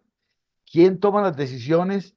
Y venimos a hablar acerca en este ajedrez geopolítico, en esta perspectiva geopolítica de ajedrez, el llegar a hablar acerca de que las decisiones deben de ser lo más mancomunadamente posible tomadas. La democracia, por lo general en América Latina, inclusive en muchas partes del mundo, continúa siendo representativa. O sea, un señor que nos mandamos, que nosotros damos un voto para que nos represente allá 4 o 6 años, o 10 o 12, 8, 10, 12, y que ese señor podrá tener un poder casi infinito. Y desde ese señor se derivarán otros poderes también representativos, que son desde el punto de vista parlamentario y desde el punto de vista judicial. Y entonces es una sociedad como jerárquica, seguimos con una sociedad jerárquicas. Perdón. Entonces, necesitamos en este esfuerzo por unirnos, el tener una democracia más participativa. Ese es un sueño tan grande que la Constitución Política de Colombia, que ahora el señor presidente de ahora quiere volverla a cambiar, pero que la cambiamos en ese entonces y es una cosa maravillosa. Pasemos de una democracia participativa a una democracia participativa. Y llevamos 23 años de ese cambio constitucional y eso está virgen todavía. Democracia participativa no existe. Entonces, esto es algo que hay que trabajar bastante. Y son elementos, o sea, mejor dicho, se nos van quedando en el tintero unos grandes objetivos, unos grandes bienes conceptuales prospectivos. Yo los llamaría bienes prospectivos. El que nos unamos, el que tengamos democracias participativas, o el que seamos participativos, o el que seamos mancomunidades o federados o confederados. Esa es otra cosa que nos va quedando con el tintero de los bienes prospectivos que olvidamos. Pero hay un bien prospectivo que sí olvidamos muchos, es que no nos estamos escuchando. No nos estamos escuchando. Eh, Me llamó un amigo y me dijo, Lucio, hablaste sobre los indígenas. Yo estoy de acuerdo. Yo hace 3 años fui a conocer los indígenas del Chocó y de verdad me dio mucha tristeza. Qué pobrecitos. Yo dije, no, yo no estaba hablando de eso. Yo estaba hablando de cómo veían ellos tenían una cosmovisión bien interesante, que la cosmovisión tiene miles de años y que todavía es válida. La situación indígena en Colombia y en muchos países de América Latina es tristísima por muchos aspectos. Por ahí creo que la estadística están alrededor de 5 o 6 millones de indígenas apenas en América Latina total, incluidos los grandes conglomerados de Centroamérica y del Perú y Bolivia. Eh, y, pero que aprendamos a escucharnos con una intencionalidad, porque la gente está escuchando para responder, no para entender. Y esto es algo que debemos de trabajar para que entiendan conceptos básicos. El concepto básico de ponernos de acuerdo con mínimos fundamentales, con mínimos comunes multiplicadores, que es de José Escobar y Jano, con unos pequeños elementos disparadores, ahora lo llaman pivotes, un nombre muy bonito, que es de la investigación de operaciones y de la álgebra lineal. El pivote o ese articulador por medio del cual podemos, no quisiera hablar de disparar, pero sí quisiéramos empujar y empoderar muchos temas que son necesarios y que son de la agenda. Creo que debemos de tenerlo ahí como tercer elemento. Yo me quería referir a esto porque hay otra cosa que quiero hablar y es, en noviembre de este año tenemos digamos, el tercer esfuerzo de las Naciones Unidas por hacer una mirada de largo plazo. Hicieron un esfuerzo grandísimo para tener los objetivos del milenio, los 8 objetivos del milenio en el año 2000, que fueron hasta el año 15. Entre el año 15 y 2030 propusieron los objetivos de desarrollo sostenible, son 17 objetivos de desarrollo público, sostenible, y entonces empezaron a sacar ahora la agenda básica o la agenda común para el desarrollo de la tierra, y en diciembre se van a juntar. Me gusta mucho que Naciones Unidas está metido muchísimo en prospectiva, muchísimo, pero es muchísimo. Me gusta mucho cuando agencias como CEPAL adquieren la funcionalidad de un personaje tan importante en prospectiva como es Javier Medina. Me gusta mucho esto porque van a volver a reencauchar. O sea, los objetivos de desarrollo sostenible no los vamos a cumplir, porque eso son como utopías. Eduardo Galeano decía, ¿para qué sirve la utopía? La utopía sirve para caminar. Yo me alejo 2 pasos y la utopía se aleja 2 pasos. Yo corro 10 pasos y la utopía corre 10 pasos. Para eso sirve la utopía, para caminar, para perseguirla. Y los objetivos medibles y todo eso sirve como para, en alguna parte también para perseguirlos, pero por tener todo ese detalle tan micro, estamos olvidando lo macro. Estamos olvidando lo macro, necesitamos tener paz, primero. Segundo, tenemos que tener un mundo que no se divida en el sur global y en el norte global. Y ahora hasta los del sur estamos promoviendo la división. Hagamos una confederación de futuros del sur global, etcétera, etcétera. Pero no, debemos de unirnos en una democracia global, participativa. En las películas de ficción hablan de la confederación terrícola, y uno diría, bueno, y una presidencia global y todo, que pues la ponen obviamente gringa la presidenta. Y entonces desde eso hay que tener unos elementos que son básicos. Esa agenda global, esa reunión del futuro que van a tener en noviembre en Naciones Unidas, donde algunas de nuestras redes van a participar.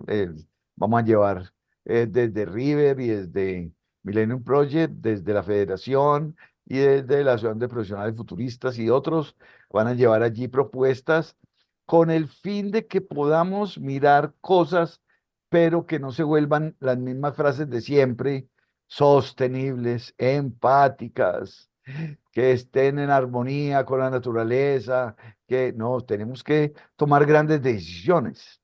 Si nosotros necesitamos materiales mineroenergéticos en el mundo, nosotros tenemos que tener la visión clara de que vamos a sacrificar parte de la casa común. y que la urgencia es cómo vamos a extraer esos materiales y esos recursos de la tierra sin afectarla, no para ganar, sino para sobrevivir. Y es lo que decía Sergio ahora, no tiene que tener un elemento que lo guíe a uno, que no sea el dinero, sino más bien que sea el bienestar, que sean cosas así como de ese tipo. Y me quería referir a lo último que habló Sergio, que me encantó, y es algo que Harari en su libro, en sus 3 libros menciona, y es que básicamente llegamos a un punto donde desencarnamos. Eh, las corporaciones no existen, el dinero no existe, la religión no existe.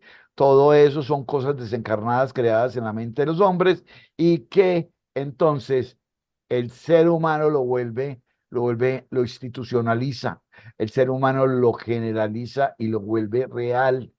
Entonces, estamos ahora más con cosas desencarnadas que con cosas encarnadas en términos de nuestra actuación y detrás de lo que seguimos. Pero para otros efectos, actos como la guerra y como la competencia, podríamos decir que son desencarnados. O sea, que son como si fueran sin carne, sin sentido, sin dolor. Casi otra conferencia, Guillermina. Estás Otra. muteada. Bueno, Sí, aprovecho que Guillermina está muteada para hablar yo entonces. qué bueno. Adelante, por favor. Me voy a motear. No, por favor. Realmente lo que has dicho, Lucio, da para muchos pensamientos, nos moviliza a todos. Yo lo veo con mi particular punto de vista y hago un primer análisis. En una forma o de trabajar nosotros en el Centro de Estudio Prospectivo, utilizamos una técnica que le hemos llamado transformación, que tiene que ver con la acción transformadora, primero de uno mismo, luego de los grupos en los que uno está, y ahí va viendo las distintas posiciones. Y lo primero que hacemos es solicitar la ubicación, es decir, que cada uno, así como vos, con esos mapas realmente nos sacaste del mundo y nos hiciste ver las distintas perspectivas o expectativas, como vos decís, también uno tiene que ver su mundo, primero el mundo interior, el mundo exterior de sí mismo, luego los ámbitos en los que cada uno se maneja, los roles que juega, y así ir creciendo en altura y en profundidad también, para ver este mundo en el que estamos insertados. Hoy hablamos de globalización, cuando en realidad, de acuerdo a tus palabras y a lo que hablas, ya tenemos que ir girándonos para verlos desde arriba. Uno cuando ve el ajedrez de arriba como que tiene la sensación de que puede indicar qué cosa hay que hacer, hasta que uno se convierte en jugador y ahí ya no sabe qué hacer realmente. Cuando uno lo ve desde arriba, uno habla de globalización, cuando a lo mejor ahora tendríamos que empezar a trabajar mucho más con la planetización, el tema de los futuros planetarios, esa casa única, teniendo en cuenta que globalización para algunos se pasó a una hiperglobalización, a una multiglobalización, una metaglobalización, que tiene que ver, está más relacionada con aspectos sociopolíticos y económicos. La planetización, el futuro planetario tiene que ver más con la integración entre la fisiosfera, la biosfera, la noósfera, la teósfera, como decía Teilhard de Chardin. Y en ese sentido, es importante cuando decimos ubicarnos, tener en cuenta que a nivel personal, y en este caso a nivel Latinoamérica, estamos viviendo las consecuencias del pasado. Es decir, este presente, que es el futuro del pasado, vive las consecuencias que nosotros como humanidad hemos creado 200 años atrás. Es decir, nos descolonizamos territorialmente, pero no mentalmente en muchos casos. Entonces, nos pasamos describiendo las situaciones que nos pasan, pero nos cuesta crear nuevas categorías, es decir, integrar y superar nuestros colonizadores y crear categorías propias. Y para crear categorías propias hay que inventarlas, hay que generarlas. Si no, siempre hablamos desde las propias categorías de quienes supuestamente nos colonizaron. Entonces, en ese sentido, si nosotros queremos cambiar el futuro, tenemos que darnos cuenta que somos el pasado de ese futuro. Por lo tanto, si ahora estamos viviendo las consecuencias que creamos en el pasado, y este es el pasado del futuro, empecemos a crear consecuencias futuras. Y para crear consecuencias futuras, debemos pensar en términos de futuro y no de pasado. Tenemos que integrar el pasado, el presente y superarlo. Y pensar desde el futuro. Por eso que siempre decimos que el futuro nos une, y si el futuro nos une, construyámoslo desde el presente a pesar de las diferencias culturales, sociales, políticas e ideológicas. Porque si vemos siempre el uno contra el otro y no el uno junto al otro, es muy difícil que superemos la situación. Pero probablemente la diferencia del uno contra el otro se supere cuando ambos busquemos un futuro común y que lo empecemos a construir. Y en ese sentido, vos mismos has hablado ahora del esfuerzo que Naciones Unidas va a intentar hacer en la cumbre del futuro y el pacto del futuro. Y es muy interesante porque ya ahora, si ustedes entran a Naciones Unidas, van a ver Naciones Unidas 2.0 con lo que ellos han creado, que es el quinteto de cambios. 5 herramientas para empezar a trabajar colaborativamente y que están basadas en lo que son los datos, la digitalización, la innovación, la prospectiva y el comportamiento, las ciencias del comportamiento. Entonces, esta geopolítica la debemos construir entre todos. No me quiero referir mucho más, pero desde un pensamiento de planetización más que de globalización. Es decir, descripciones hay múltiples, explicaciones pocas. Entonces, ya ni siquiera estamos en el antropoceno, ya estamos, según James Lovelock, en el novaceno. Para resumir, las redes de redes son importantes siempre y cuando no aparezcan nuevos dueños, porque entramos en esas jerarquías que se llaman de dominación. El de arriba domina el de abajo y vuelve a crear otra red y vuelve a crear otra red y otra red. En realidad, lo que debemos hacer es una sola red de redes, aunque no tenga dueño, pero que todos colaboremos a hacer lo mejor posible por el mejor de los mundos posibles.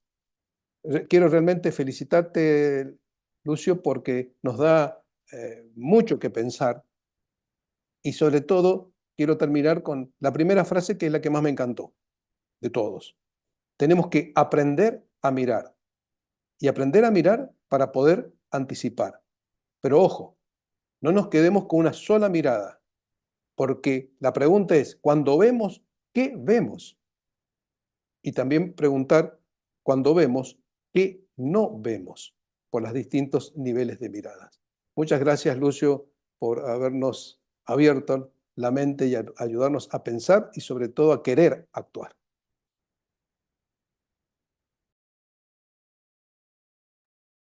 Guillermina, Adelante. el que estaba grabando paró de para grabar. ¿Quién Y no fue? sé qué pasó. Yo creo que se puede volver a grabar si tiene el control. Sí. Yo Luis. veo aquí récord y le doy y me dice, usted no lo dejan. Al principio traté y no, pero alguien empezó a grabar y creo que se grabó toda. No sé si es Luis o tú, Guillermina. Es que se graba en automático a través de la conexión. Entonces un cuyo debe tener la grabación y puede volver a grabar. No sé si puedes entrar con la grabación. Vamos a buscar. Sí, donde dice grabar abajo. Records o Ajá, grabar. Sí. allí debe entrar otra vez la grabación. Sí, se paró solita. Es que tiene determinado tiempo. Vamos a ver. Ahí empezó Adel- otra vez. Sí, Ya empezó Bueno, de nuevo. sí. Eh, Guillermina, por favor, Lucio, te toca.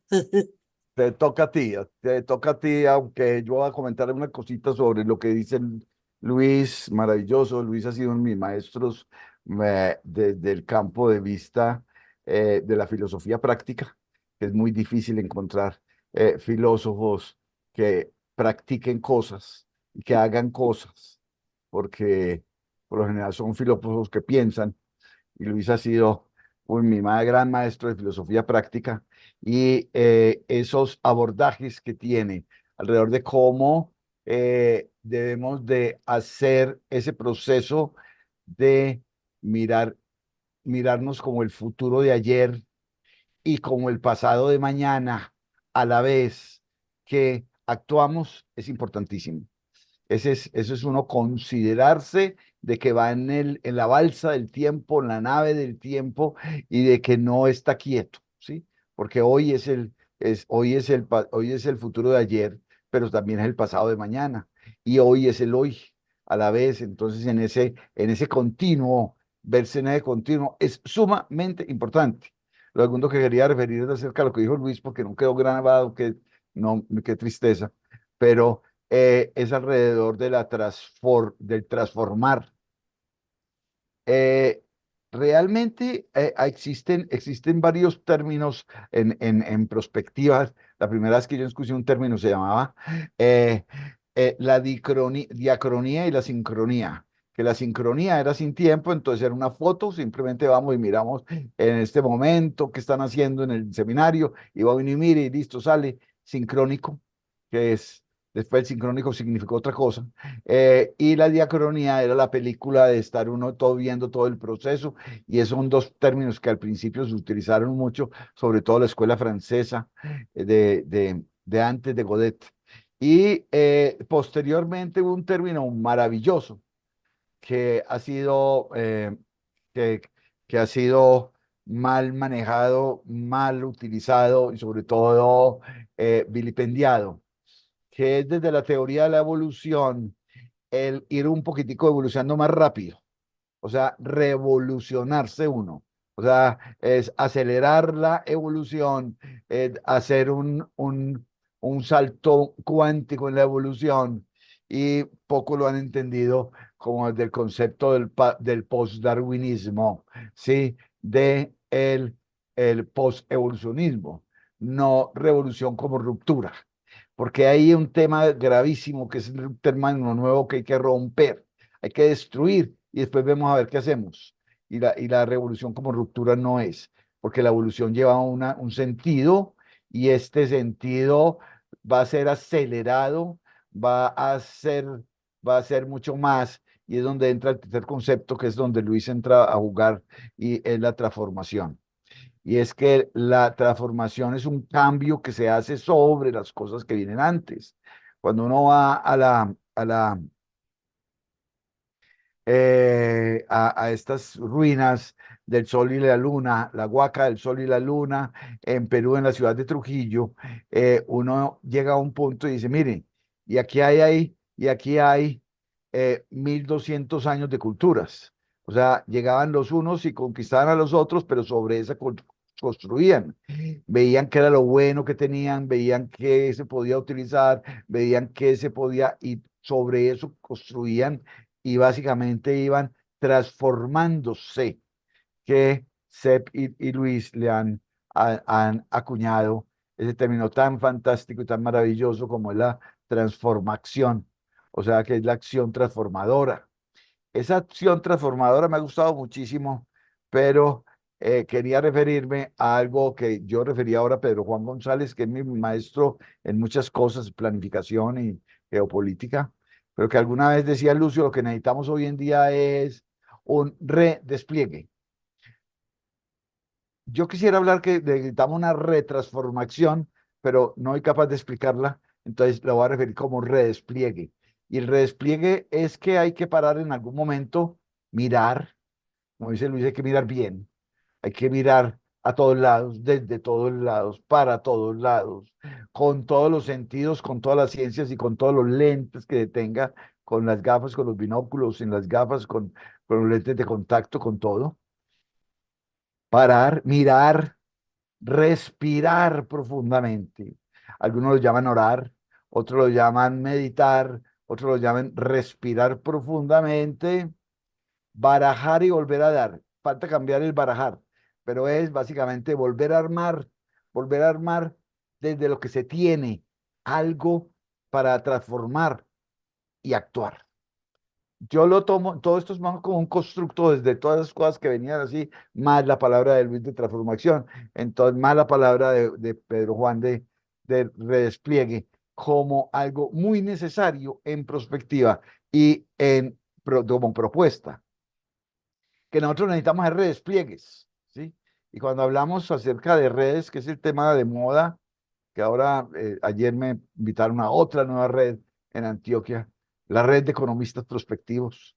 Y yo, wow, no te puedo creer que había economistas que trabajaban en eso. Entonces, cuando uno ve todo esto, yo creo que uno debe parar, uno debe mirar todas las redes que hay. Uno tiene que mirar todas las redes y asociaciones que han fracasado, todo lo que se ha quedado en la mitad del camino, todo lo que se ha quedado congelado para poder volver a hacer cosas. Eh, yo añoro muchísimo la red de estudios prospectivos que Axel Didrikson inició por allá en el año 98, porque para mí eso era lo máximo, y trabajó hasta el año 2004 con toda la fuerza. Hicieron 8 encuentros en América Latina, sacaron documentos, después iban a sacar una escuela, después iban a sacar maestrías, doctorados, y yo veía que crecían y crecían y crecían y crecían, y hay que sacar experiencia de todas ellas, porque no quiere decir que esa no sirvió o esa no funcionó. Lo que sí quiere decir es que ahí algo pasó para que hoy no esté. Eh, Me causa mucha impresión porque curiosamente en el homenaje a Ted Gordon mencionaron muchas cosas, pero en estos días supe que Ted Gordon formó una asociación de futuristas muy parecido al futurible francés en los años 50, a futuribles en Francia, y que había mirado cómo funcionaban ellos para proponer que la naval, sí, la fuerza aérea o la naval de los Estados Unidos los patrocinaran. Ha habido muchas redes, ha habido muchas asociaciones. Por eso es que es muy importante que tratemos de federar, tratemos de hacer buenas amanuencias, que me encantó la palabra nueva, Guillermina, ser amanuense. Alguien que es capaz de relatar una buena conversación y eh, de que podamos ser, sobre todo, hermanos y amigos. El buscar eso es bastante clave. Ayer di una conferencia en el Club Rotarios de aquí de Medellín y ellos tienen como eslogan, pues es básicamente dar de sí, dar de sí como si fuera para ti. Eh, y ellos tienen como su eslogan alrededor de la amistad. Y yo decía que es muy importante este tema de la hermandad de la amistad. Y volvíamos a hablar de la novena sinfonía de Beethoven con su eh, oda a la alegría, oda a la libertad, oda a la hermandad. Y que ese es un tema que no podemos dejar por fuera. Bueno, y no hemos escuchado a Guillermina. Eso sí es el colmo. No, porque qué mala fama ya me están creando por ahí. Al contrario, No, he estado escuchando con mucha atención todo lo que han dicho, me encanta, aprendo mucho, ajá. Pero bueno, hay algunas cosas que sí quiero mencionar. Me encanta la idea. Yo creo que sí hemos estado cambiando las palabras, hemos estado creando nuevas palabras desde esta parte de que decías de amanuense, trifurcación, despliegue, planetización. Me encanta la idea, me encanta la palabra, la planetización, ¿verdad? tiene mucha razón, Luis, en ese sentido. Y esta creación de categorías propias, creo que sí lo hemos venido haciendo, lentamente, pero lo hemos venido haciendo entre muchos. Lo que pasa es que ha faltado precisamente información, ha faltado el conocimiento entre nosotros de lo que cada uno está haciendo. Una de las ideas precisamente del seminario es que la gente se entere de lo que estamos haciendo cada quien y que esto pues se vale ser conocido, ser discutido, ser mencionado y yo creo que es parte de esta situación que decías, Lucio, de la integración, que es algo que sí efectivamente nos hace mucha falta.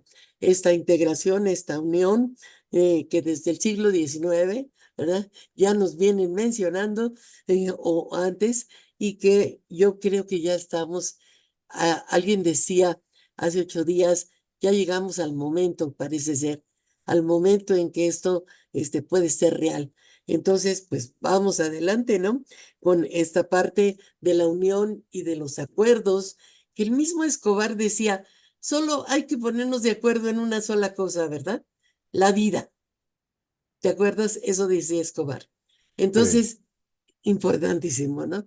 Ni más ni menos. Solamente ese es el único acuerdo en el que podríamos trabajar bastante.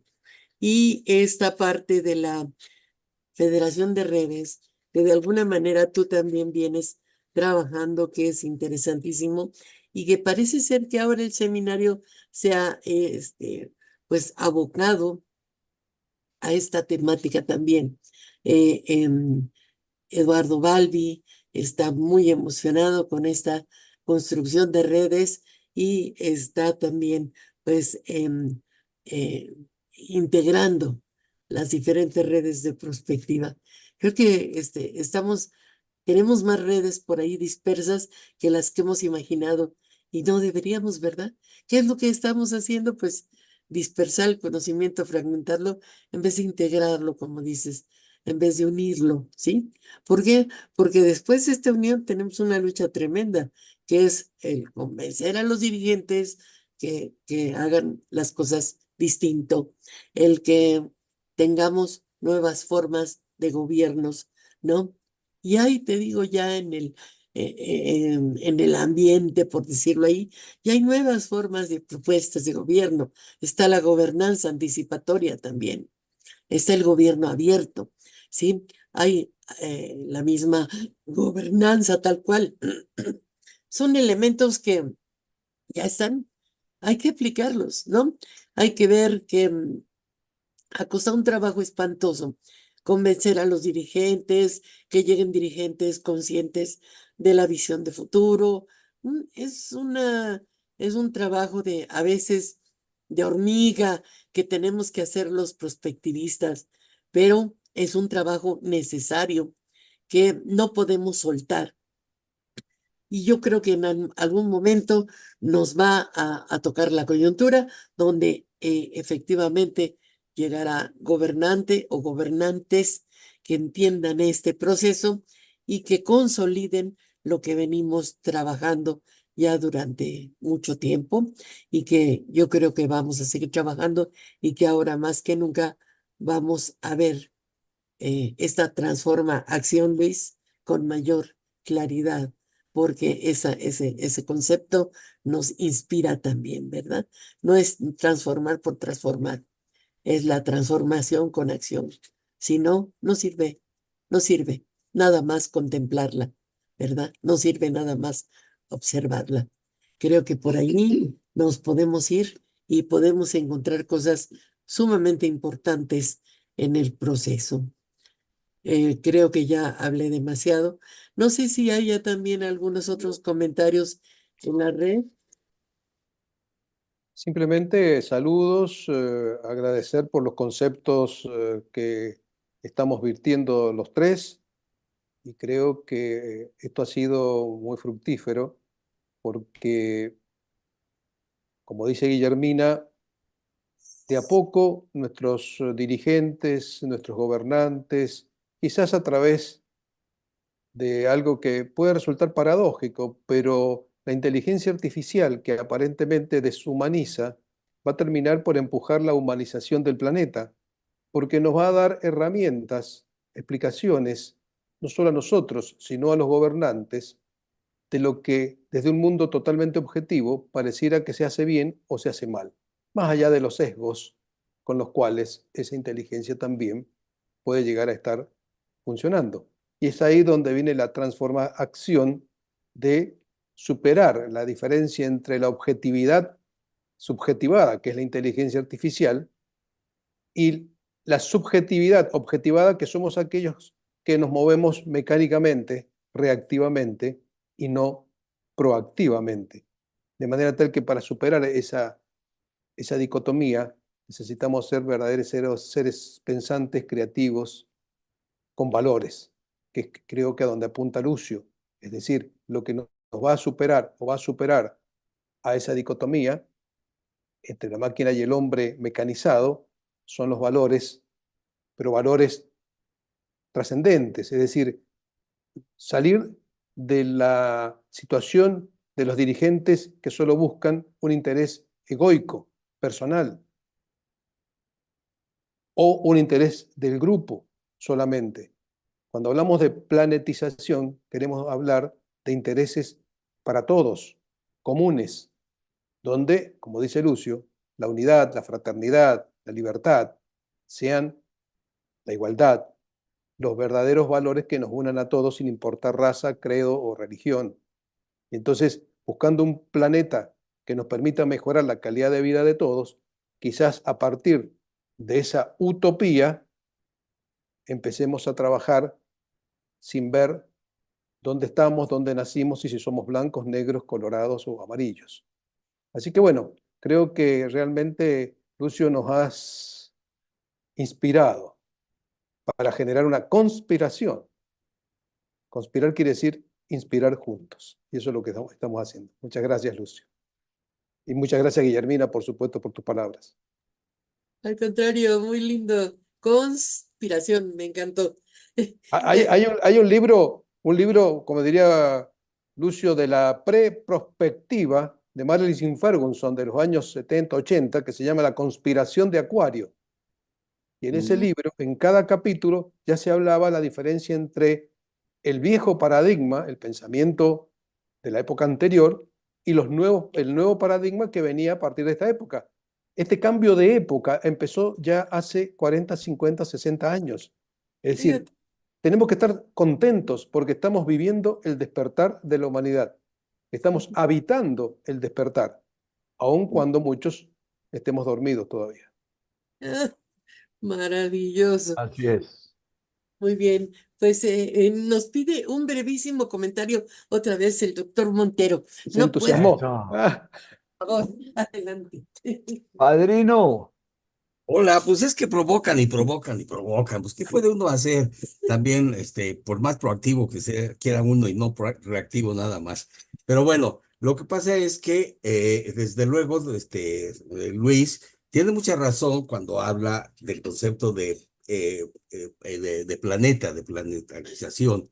Y pues, obviamente, pues es un concepto que ya nos lleva más a esta visión de ecosistema como lo plantea inclusive también Edgar Morán desde hace ya algunos años. Pero de aquí me lleva, por ejemplo, nosotros en un momento dado pensamos en la cuestión de las conferencias que fueran y se denominaran, por ejemplo, de formación global prospectiva. Y ahora creo que deberíamos de pensar de formación planetaria prospectiva.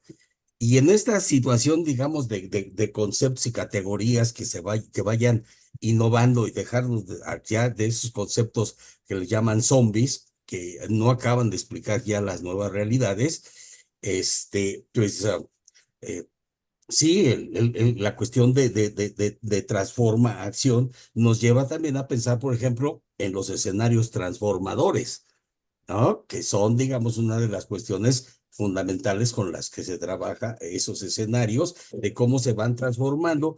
Y estos escenarios transformadores, pues yo creo que nos llevan a romper un poco la cuestión, digamos, de positivo, negativo, el infierno, el limbo, etcétera, ese tipo de cuestiones, sino cómo transformamos en conjunto con los distintos elementos que están presentes en una realidad. Y para concluir, en esta situación, digamos, de los conceptos y de proponer nuevos conceptos, desde hace 12 años yo precisamente utilicé un concepto, además del de democracia y de gobernanza global, que ya también se manejaban en algunos lugares, pero no eran todavía tan difundidos. Pero yo hablaba, por ejemplo, de la gobernanza global para evitar, digamos, la cuestión de un gobierno centralizado y global, ¿no? A través de la creación de departamentos regionales, etcétera, de parlamentos regionales. Pero bueno, la cuestión es que el término, el concepto que a mí me gusta para provocar también es el de democracia económica, ¿eh? Porque tú puedes ir y votar y tu voto vale igual que el de un senador, que el de un presidente, etcétera. Sí, muy bien. Nada más que eso no se traduce, por ejemplo, en igual que cuando tú vayas y trabajes, pues tu voto, tu trabajo valga igual que el de otros, ¿no? Por ejemplo, y varias de esas cosas. Entonces, mientras no haya una distribución más equitativa de la riqueza, la cuestión de la democracia es un pato cojo para mí, ¿no? En el que, pues, para que eso se concrete y eso, pensar, digamos, como yo los provoqué y me dijeron, estás loco, ese concepto en política no se utiliza. ¿Cómo que democracia económica? La política siempre nada más tiene que ver con la cuestión de lo político y el voto en la cuestión básicamente de las elecciones. ¿Qué es eso de democracia económica? Pues para mí tiene que ver eso, con una distribución más equitativa de los recursos, mayor accesibilidad a ellos, etcétera, porque mientras no exista eso, la transformación, ¿no? O sea, nos lleva precisamente a transformar nuestras ideas, nuestras concepciones, para que nuestras miradas no sean solamente de donde nos paramos, arriba, abajo, en medio, o aquí o allá, sino que podamos también aprender a mirar y a reflexionar desde pasado, presente y futuro, desde el sur, desde el norte y desde el centro, viendo precisamente una situación planetaria que nos atañe con una mirada común. Muchas gracias. Padrino, muchas gracias. Hoy, Muchas y gracias. anuncio, pero desde luego mi reconocimiento como siempre para ti, para Luis, para todos los colegas, para todos los amigos, un abrazo prospectivo de siempre y podría yo decir un tequila prospectivo, pero la verdad es que no quiero decirlo así porque la verdad casi prácticamente ni tomo ni fumo, ¿no? Pero el mezcal prospectivo sí existe. Ándele. Ay, bueno, De existir, sí un existe. abrazo prospectivo. Por lo pronto. Gracias. Pues muchísimas gracias, Luis. No sé, ya estamos llegando. Estamos en hora ya. No Así que estamos. Sí. el Y, trabajo lo hemos cumplido, creo. ajá. Y pues te agradecemos muchísimo, Luis, Lucio, esta pues conferencia que nos deja reflexionando y que nos hace pues mover muchísimo de todavía lo que falta por hacer. Está Así en es. nuestras manos. Muchísimas Muy gracias. bien. Nos Muchas en gracias a todos los participantes por YouTube, que son muchos, a Lucio, a Guillermina, y bueno, y esta historia continuará entonces. Así es. Hasta luego. Hasta Hasta luego. Nos luego. vemos. Gracias. Chau, chau.